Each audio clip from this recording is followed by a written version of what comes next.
Bonjour, bienvenue à toutes, bienvenue à tous pour cette nouvelle vidéo. Je suis heureuse de vous retrouver aujourd'hui, en ce vendredi soir 16 avril, où ici à Toulon le temps est plutôt maussade.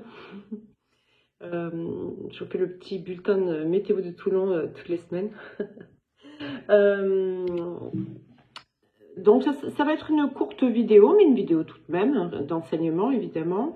Avant tout, je fais une petite parenthèse sur l'atelier de demain. Vous pouvez encore vous y inscrire. Nous ne sommes pas encore en réunion. Pourquoi? Et ça sera la partie 2 demain. On a fait la partie 1 la semaine dernière. C'était super, vraiment. Et ça a duré, oui, plus de 5 heures. Et donc demain, la partie 2 de cet atelier que j'ai évoqué dans la vidéo précédente.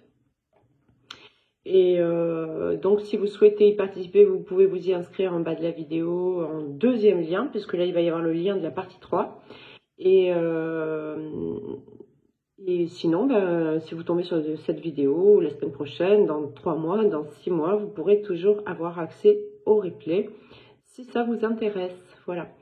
Donc, je viens ici vous annoncer l'atelier de samedi prochain, qui sera le dernier atelier, en tout cas, de ce thème-là, qui s'appelle, je le rappelle, c'est un très très gros atelier en 3 parties. Ils sont dissociables, oui et non, parce que toutes les parties sont importantes. Mais après, vous faites comme bon vous semble, évidemment. Nous ne sommes pas encore en réunion. Pourquoi? Partie 3. Donc, dans la partie 3, nous allons évoquer comment prendre contact avec votre âme, comment prendre contact avec vos guides. Certains m'envoient encore des messages en me disant on m'a dit que j'étais connectée, ça veut dire quoi? Donc, il y a quand même pas mal, je me rends compte qu'il y a encore pas mal de personnes qui ont besoin d'être enseignées sur certaines notions, pour les flammes jumelles notamment, donc c'est important. L'importance de la prière, évidemment pas forcément la prière comme vous pouvez l'entendre. La prière à votre manière, on va avoir diverses façons de pouvoir s'approcher de la prière pour que ce soit, pour que vous trouviez votre propre manière, en tout cas de pouvoir vous connecter et d'invoquer la source comme ça vous parle à vous, c'est ça qui est important. Nous allons parler de la télépathie, donc avec mes trucs et astuces pour la télépathie. Je vous raconterai une petite anecdote juste après. Alors, il y a des personnes qui m'envoient des messages en disant « Pascal, pouvez-vous me donner des informations sur la télépathie ?» Bien écoutez, je vous réponds, assistez à l'atelier. Voilà. Il y a déjà une vidéo qui en traite. Donc, l'atelier, j'en parlerai amplement. Je ne peux pas me permettre de donner, de répondre aux personnes qui me posent ce type de questions par message. Il y en a plein, vous vous doutez bien, sur plein de domaines différents. Mais je passerai mon temps à faire ça, d'accord? Donc, c'est comme je ne peux pas répondre aux mails et à toutes vos attentes par mail, c'est pas possible pour moi. Sinon, je pourrais plus faire mes consultations, je pourrais plus préparer mon travail. Donc, j'en suis désolée. Déjà, si vous espérez éventuellement qu'à un moment je vous réponde, faites un mail court, très court. Quand je dis court, c'est comme ça sur un téléphone, d'accord? Si vous faites un mail comme ça sur un téléphone, vous êtes sûr que je ne vais pas pouvoir prendre le temps de le lire. Et c'est pas par mail que ça me dira grand chose. Voilà. Donc, et puis même si vous me faites un mail court, c'est pas dit que j'y réponde. Voilà, je réponds quelques fois quand ça me semble important. Certains le savent, je leur ai répondu. Quand ça me semble vraiment important, quand j'en reçois la guidance de répondre à ce moment-là, je réponds. Je fais vraiment en fonction juste de ma guidance, de mon intuition, de mon ressenti. Voilà, quand je sens que c'est vraiment nécessaire. Donc, parenthèse fermée, nous allons aborder aussi les soins énergétiques. Nous allons aborder mes astuces, soins énergétiques en autonomie, d'accord? Le but pour une flamme jumelle, c'est d'apprendre à être totalement autonome. Je le dis et je le répète, nous avons des tas et des tas de capacités qu'il faut apprendre à mettre en œuvre pour soi, pour être à un moment donné capable peut-être de le mettre au service aussi. Et puis surtout, marcher sans béquille, ça veut dire ça, hein, ça veut dire être capable d'agir pour notre bien, pour le bien de notre lien, pour le bien d'autrui, dans n'importe quelle situation. Voilà, donc nous allons voir aussi les liens karmiques, nous allons parler des vies antérieures ou parallèles, selon ma vision des choses. Nous allons parler du syndrome du jumeau perdu, de la nostalgie de l'ailleurs. Nous allons reparler des énergies tierces, et oui, bien sûr, ces énergies tierces, alors. Nous allons parler des emprises et des liens toxiques, et je vous transmettrai mon rituel pour retirer les emprises et rompre les liens toxiques. Nous allons parler des implants, qu'est-ce que sont les implants, comment procède-t-on pour retirer les implants. Nous allons parler des magies, des différentes magies et procédés occultes. Donc mon rituel également pour retirer l'occulte. Nous allons parler des pactes, des contrats et signatures, comment les annuler. Voilà, donc c'est une phase qui est assez importante aussi dans cet atelier. Cet atelier est très riche et très important aussi. Voilà, la phrase qui est, si vous allez sur le lien de description d'ailleurs, c'est: la seule chose qui me sépare de ma grandeur, c'est moi. Voilà, et c'est de Woody Allen. Voilà. Donc, je ferme la parenthèse pour l'atelier. Là, nous allons aborder un sujet qui me semble important d'aborder. Alors, important d'aborder pour information. Voilà, d'accord. C'est un sujet qui va vous permettre, contrairement à certains enseignements où je vous dis il faut faire absolument ça ou ça ou ça. Là, c'est un sujet vraiment d'information qui peut vous aider, d'accord? Comme quand j'avais traité de la vidéo, tout le chemin se trouve dans la bouche de votre autre, tout se trouve dans la bouche des autres aussi. Ben là, c'est pareil, c'est une vidéo d'information plutôt. Donc, ce que j'ai à vous transmettre, enfin, ce que j'ai compris, j'espère pouvoir vous le transmettre correctement parce que c'est pas évident à comprendre tout ce que je vais vous dire. Mais donc, je vais essayer d'être claire pour que ça puisse l'être pour vous. Voilà. Donc, le sujet d'aujourd'hui va s'intituler « Pour votre autre, vous êtes le miroir de son père ou sa mère ». Déjà, je pense que ça doit vous dire quelque chose pour certains. Alors, effectivement, quand on rencontre sa flamme jumelle, qu'on soit homme ou femme, d'accord, eh bien, l'autre peut faire remonter par ses comportements, et c'est très souvent le cas. Des comportements, dans ces comportements, il y a des comportements qui vont faire peur à l'autre. Pourquoi? Parce que ça le met en miroir tout de suite avec son père ou sa mère, tout dépend le sexe que vous êtes. Donc il ne s'agit pas ici de parler de polarité, il s'agit ici de parler d'hommes et de femmes, d'accord?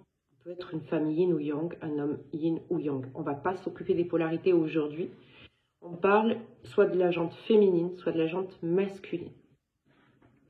Alors, pour les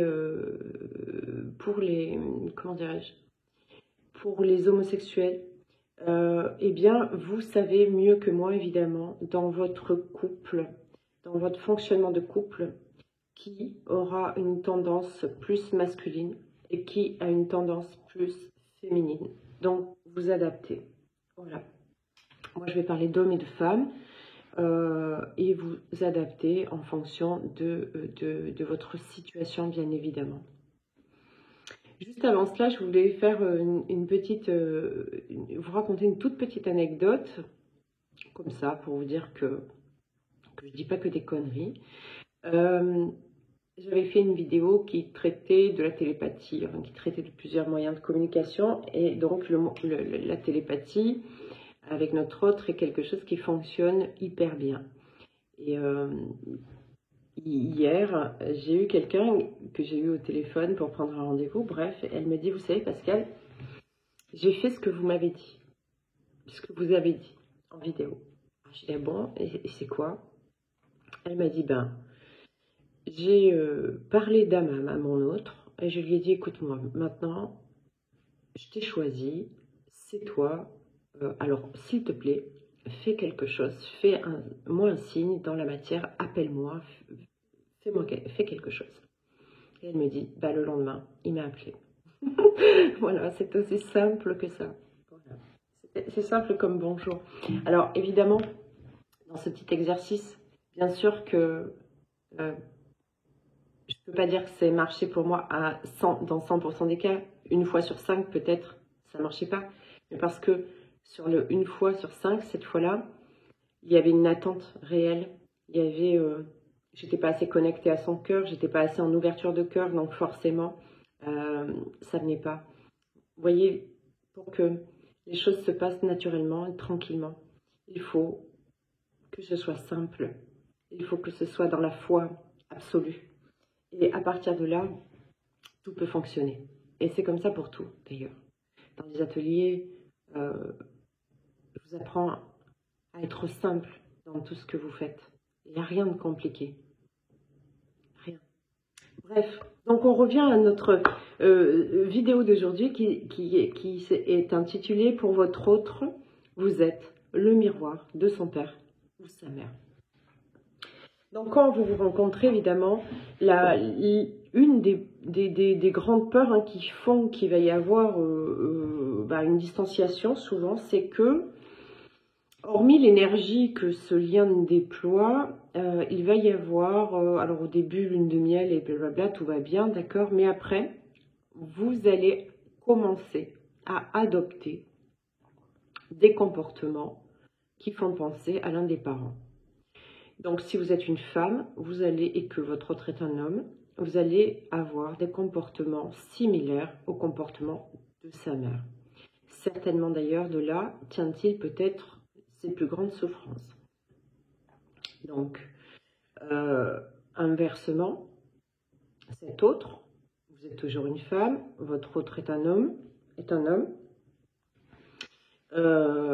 eh bien, il va aussi toucher à votre première blessure par des comportements qui vont vous faire penser la plupart du temps à votre père ou à des comportements de votre père.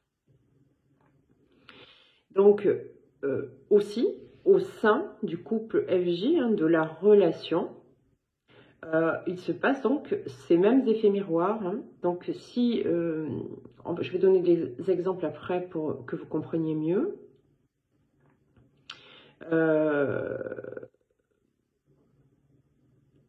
Vous allez avoir votre autre qui se comporte comme votre père, mais vous allez certainement aussi avoir un rapport à l'homme, donc à votre père, et donc à votre autre, comme se comportait votre mère. Donc, les exemples de nos parents et des parents de l'autre sont vraiment des miroirs hyper chouettes, j'allais dire, pour pouvoir bosser, pour pouvoir travailler, pour pouvoir comprendre d'où viennent vos blessures, qu'est-ce qui va gêner l'autre, quel est le comportement qu'il peut avoir, que vous pouvez avoir, qui va déranger, et inversement. On comprend mieux ce qu'on a à guérir.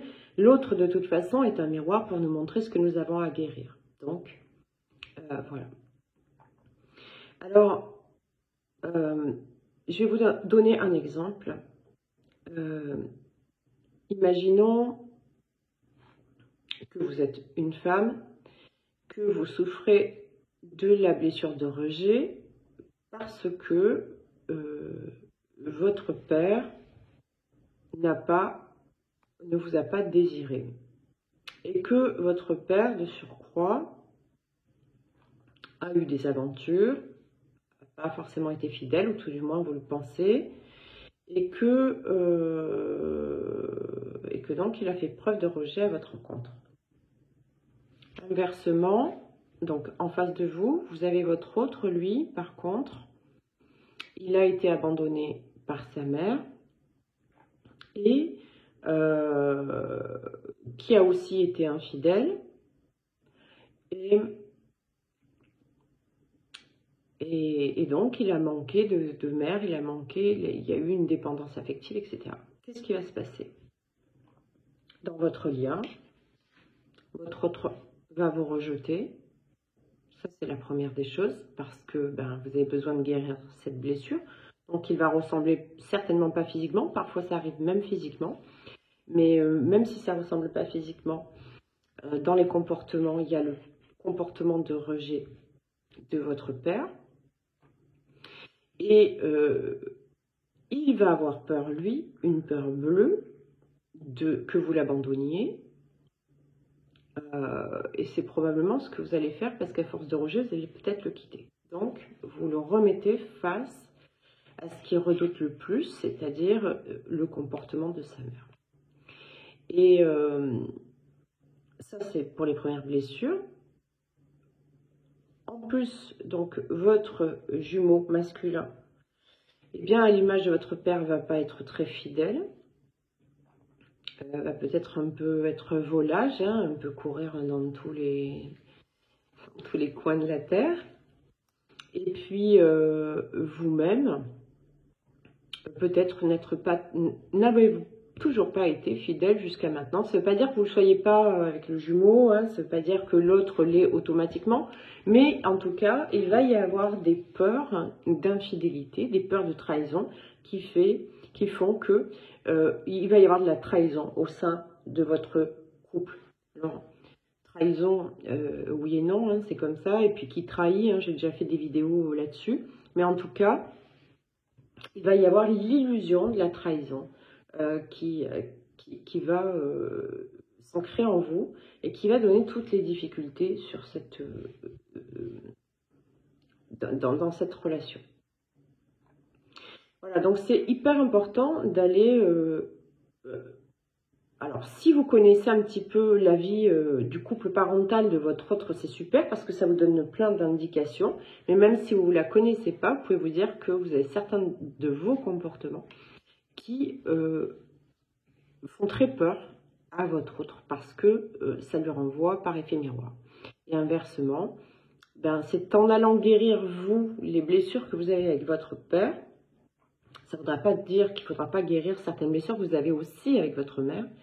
Mais les blessures initiales, comme ça, sont générées par... les plus grosses blessures sont générées par le parent opposé. Et pourquoi? Parce que quand on est une femme, le premier exemple masculin avec lequel on va se construire toute sa vie vis-à-vis des hommes, eh bien, c'est notre père. Voilà. Donc, alors, quelquefois, cet exemple masculin de père n'est pas forcément vérifié. C'est-à-dire que vous pouvez aussi avoir une mère qui dépeigne votre père comme quelqu'un en qui il ne faut pas faire confiance, comme quelqu'un qui est infidèle, comme quelqu'un qui n'est pas à la hauteur, blablabla.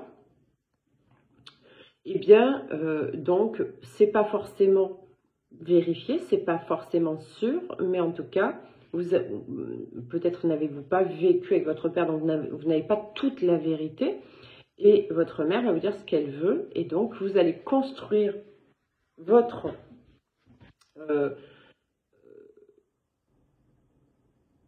image de l'homme en fonction de ce que vous savez de votre père. Vous la construirez aussi au travers du beau-père, du grand-père et des autres modèles masculins. Mais dans un premier temps, ça sera au travers de ce que vous avez compris et vécu avec votre père, si vous êtes une femme. Si vous êtes un homme, la première image que vous avez du féminin, de la femme, c'est celle de votre mère. Donc, selon ce qu'a généré chez vous votre mère, vous allez avoir peur évidemment de toute votre vie, hein, parce qu'on crée des peurs par rapport à ça, et enfin, ça génère des peurs, ces blessures génèrent des peurs qui font que ça crée ce qui nous arrive dans notre vie. Toutes les bases de la méthode de Mélo sont là d'ailleurs.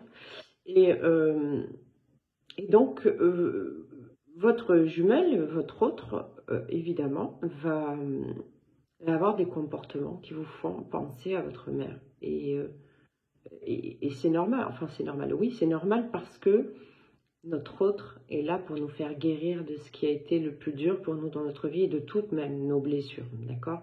Donc l'autre est là pour appuyer là où ça fait mal. Alors, dans certains cas aussi, il peut y avoir, par exemple, je reprends le cas de l'abandon tout à l'heure, l'abandon de l'homme, d'accord? Donc, cet homme a été construit au travers de deux images. La première, sa mère qui abandonne, qui n'est pas fidèle, qui peut quitter une famille, un mari, etc. Donc, la femme, pour lui, c'est dangereux pour ça. Et cet homme élevé par sa grand-mère a donc aussi en parallèle une très belle image de la femme, parce qu'une grand-mère très aimante, avec plein de qualité et d'amour, etc. Et donc, vous pouvez aussi posséder ces deux parties-là, hein, c'est-à-dire vous pouvez être aussi la personne aimante, etc., qui en miroir la grand-mère, mais il peut avoir une peur bleue que vous soyez comme sa mère, d'accord? Et peut-être l'avez-vous été auparavant, et peut-être vous ne l'êtes plus là au sein du couple de flammes jumelles, mais en tout cas, ces comportements de rejet à lui vont générer chez vous une tendance à l'abandon, ce qui fait que vous allez, hop, par effet miroir, tout de suite, oulala, c'est dangereux, ma mère m'a abandonné. Voilà. De plus, ce qui est important de savoir aussi, c'est que avec qui nous devrions vivre en premier lieu l'amour pur et inconditionnel, je dis bien nous devrions, c'est avec nos parents. Cet amour devrait être sans attachement, pur et inconditionnel. C'est notre sang. Nos mamans, nous sommes liés par le cordon ombilical, donc normalement, on attend et on devrait être élevé dans cet amour pur et inconditionnel, sans schéma de comportement et en gros sans blessure, d'accord? Quand on rencontre le jumeau ou la jumelle, d'un point de vue force d'amour, eh bien, c'est très semblable. D'accord? C'est très semblable ce qui se dégage énergétiquement. On sent qu'il y a un amour qui dépasse tout. Cet amour qu'on pourrait avoir pour nos parents. Parce que quand on est enfant, on les aime par-dessus tout, nos parents. Vous pouvez interroger un enfant qui a été battu, très lourdement battu. Lorsque la police vient arrêter le papa ou la maman, alors qu'il était très maltraité, l'enfant va demander des nouvelles et va surtout pas vouloir que son papa ou sa maman, il y arrive quelque chose. Voilà. Donc il y a un amour qui dépasse tout en fait. Hein. Et d'ailleurs c'est aussi pour ça qu'on pardonne à nos parents et qu'on aime quand même nos parents. D'ailleurs dans ce chemin de flammes jumelles, il y a une grande paix et un grand pardon à faire à ses parents. Sans cela, on n'est pas guéri, d'accord? Donc, finalement, on les aime par-dessus tout quand même, malgré tout. Et quand on rencontre notre autre, ben, c'est la même sensation en vibration. C'est la même sensation énergétique. D'un lien comme ça, très puissant, très fort. C'est un lien aussi qu'on crée donc avec nos enfants. Hein, c'est le même type de lien. Sauf que dans le lien de flamme jumelle, eh bien, c'est consommé, c'est un lien qui englobe toutes les formes d'amour. Et donc, quand on ressent ça, on se dit, waouh, mais ce type d'amour-là, ça t'abandonne. Ou ce type d'amour-là, ça te rejette. Donc, je recule. Attention. Donc, il est important, et c'est même, ça va vous donner plein d'outils, plein de clés. Certains l'ont peut-être déjà compris, mais pour ceux qui ne l'ont pas compris, ben, il y a cela aussi, d'accord? Donc, c'est important d'observer votre couple parental et si vous en avez les informations, le couple parental de votre autre. Du coup, ça va aussi vous guider sur des choses que vous allez devoir modifier et aussi vous aider à comprendre pourquoi l'autre a peur, en fait. C'est important de pouvoir comprendre pourquoi l'autre a peur. Ça nous permet de modifier et de guérir certaines choses chez nous, certains de nos comportements. Ça permet aussi d'avoir de la compassion pour l'autre, parce qu'il ne fait pas exprès, hein, quand il y a des distanciations, c'est jamais réellement volontaire, c'est toujours que des peurs remontent en fait. Il y a aussi le cas, par exemple, de mère castratrice. Un garçon qui est sous l'influence d'une mère castratrice quand il est enfant, ben, très souvent elle le continue à l'être adulte, donc il a une peur bleue que sa jumelle le soit. Et très souvent, si vous pouvez regarder et observer votre comportement, vous avez tendance à vouloir effectivement contrôler votre autre, l'enfermer pour vous, le garder pour vous, etc. Et c'est tout ce qu'il ne faut pas faire, parce qu'évidemment, l'autre a vécu ça toute sa vie. Et si vous montrez un tel comportement, pareil, c'est thérapeute. Voilà.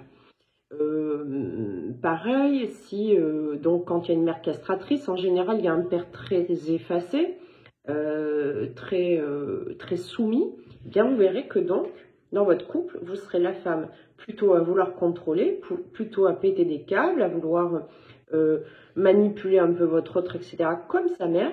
Et lui, vous verrez que votre autre sera peut-être quelqu'un qui aura du mal à communiquer, qui sera assez effacé, qui sera assez introverti, et qui souffrira à mort en fait, mais qui de toute façon se distancera, parce que le miroir est trop fort. Donc pareil pour la possession, la jalousie, hein. Vous avez des hommes hyper possessifs, hyper jaloux, mais parce que dans le couple parental, le père était jaloux et possessif, et puis peut-être que la mère n'était pas très fidèle ou avait des raisons, d'accord, enfin, il y avait peut-être des raisons à cette jalousie, à cette possession, quoi. Je crois qu'au final, il n'y a pas de raison. Quand on n'est pas bien, on s'en va, point. Mais en tout cas, on ne savait pas avant.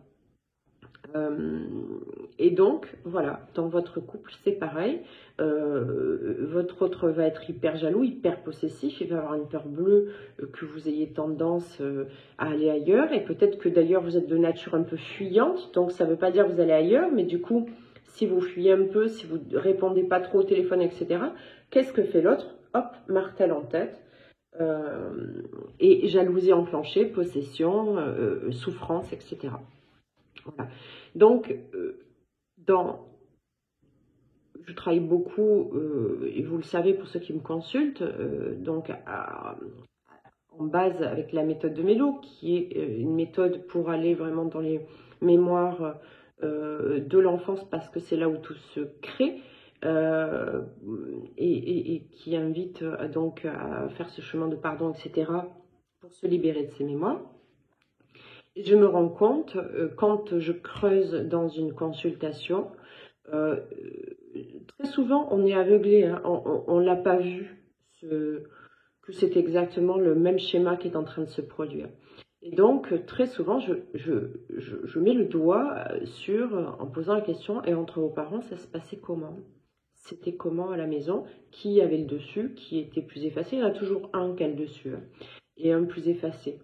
Et donc, on peut, comme ça, faire des rapprochements avec le lien de flamme jumelle. Et du coup, je peux donner l'axe de travail par la méthode de Mélo sur ce qu'il faut, évidemment, aller régler. Parce que si vous ne réglez pas ça, c'est pas possible, quoi. Il faut tout régler. Il faut tout régler, tout ce qui est blessure, tout ce qui est comportement toxique, tout ce qui fait peur à l'autre. Et au fur et à mesure, évidemment, que la polarité consciente va régler tout ce qui fait peur à l'autre, elle va de plus en plus se libérer, monter en vibration, en lumière, etc. Et puis aussi, l'autre n'aura plus besoin de jouer en miroir, du coup, et d'appuyer sur ses blessures. Donc l'autre va automatiquement régler ses peurs et changer ses comportements. C'est automatique, en fait, hein. L'un règle la blessure de rejet, totalement, la polarité consciente, imaginons. L'autre va régler sa blessure d'abandon en miroir. Voilà. Il n'aura plus peur d'abandon. Il aura raison, parce qu'il ne vous rejettera plus. Vous ne générerez plus le rejet. Donc automatiquement, Si vous ne générez plus le rejet, il ne génère plus de rejet à votre égard, ben vous n'aurez plus envie de l'abandonner. C'est fini. Dès que vous vous sentirez plus rejeté, vous n'aurez plus jamais envie de l'abandonner. Donc du coup, son âme sentira et pourra à son tour se libérer de la blessure d'abandon et revenir en toute confiance dans ce lien et pouvoir s'engager. Donc c'est important de comprendre et d'essayer d'aller chercher toutes les infos et tous les éléments que vous pouvez aller chercher pour comprendre, mieux vous comprendre encore vos fonctionnements, pour pouvoir mieux comprendre l'autre, avoir plus de compassion pour l'autre et plus de patience aussi et voilà quoi. Et pour arriver enfin à cette guérison quoi. Parce que parfois on ne sait plus d'où on souffre, on ne sait pas vraiment, c'est vraiment des schémas de comportement qui sont, alors pour une personne tierce et totalement objective, moi ça me saute aux yeux, mais vous me direz, je fais ça tous les jours, et ça fait 4 ans maintenant que je m'occupe des flammes jumelles tous les jours, donc tout est évident pour moi. Mais quand on est dedans, c'est pas nécessairement évident. Et c'est pour ça que je vous donne aussi cette petite clé supplémentaire pour que vous observiez mieux et que vous compreniez mieux d'où viennent vos problématiques pour pouvoir les gérer. Voilà. J'espère que je me serais fait bien comprendre. Je sais que c'est confus hein, parce que voilà. Mais quoi qu'il en soit, pour moi c'est très clair. Voilà. Bon, écoutez, donc pour l'atelier du 24, samedi 24 avril, le prochain atelier partie 3, vous avez le lien en dessous. Et pour celui de demain, pour ceux qui veulent encore s'y inscrire, vous aurez le lien en dessous. Voilà. Ou la partie 1 aussi, hein, parce que vous pouvez aussi très bien prendre la partie 1. Si vous découvrez cette vidéo aujourd'hui, vous voulez les 3 parties, vous pouvez y accéder d'ores et déjà en vous y inscrivant.